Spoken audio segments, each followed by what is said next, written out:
The first time ever you met Vince McMahon. Do you remember the meeting?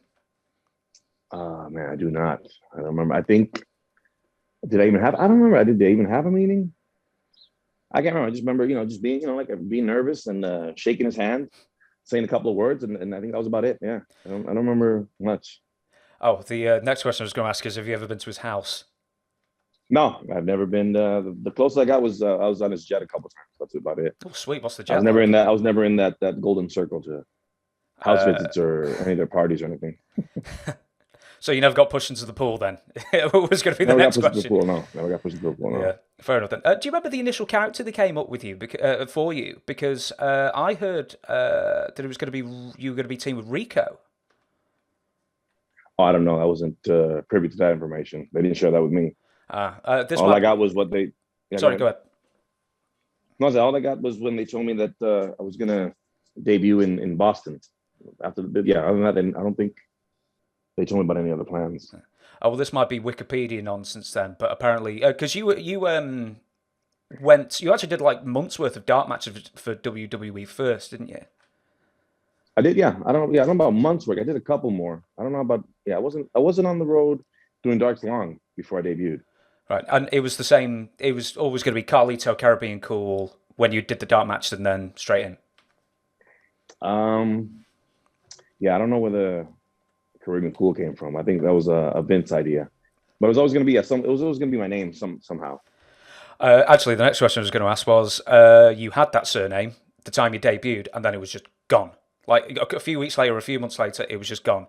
Is this just Vince just loving first names only? I think that's what WWE does, right? Everybody comes in with like two or three names, and then all of a sudden they just end up with one. Yeah, like Then Madonna. Cesaro had a name. Andrade had I don't know how many names, and then they just these kind of just little by little, which is better for me because the shorter, but people don't realize the shorter the name, the easier it is for you to do an autograph, and the more you can do without getting so tired. Well, the thing is, if you've got you could have done CCC, Apple, I done, could tick. I could have done that too, but So the vignettes are really famous vignettes, and this is sort of the time when the vignettes were just making a comeback after like almost maybe a decade, at least like 5 years. Do you remember where they were filmed and like who produced them, who wrote them, if you had any input in them? I don't think I had much input. Just here, do this. It was they were down in Miami, and yeah, I realized all they were was just rehashed Razor Ramon vignettes, which I found funny. I didn't realize that until the Hall of Fame, where I think we were behind Razor's induction, and they're putting up all the vignettes. I was like, wait a minute, these like, oh my god, mine are all copies of. Now I see why people thought I was like a Razor Ramon copy. I was like, before I used to be like, nothing like him, and then I said, oh, okay, I see. I kind of see now. You actually wrestled him, didn't you, in Puerto Rico? I did wrestle in Puerto Rico, yeah, Yeah. How yeah. did that go? Because it was actually, was it still when you were with WWE, like on an off time? I can't remember. I can't remember. Maybe I wasn't. Yeah. Yeah, it wasn't our finest moment.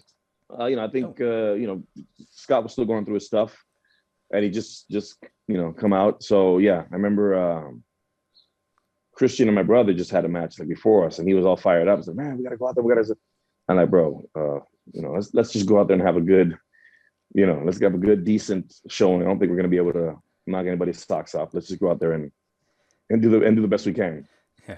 Was it a foolproof? Yeah.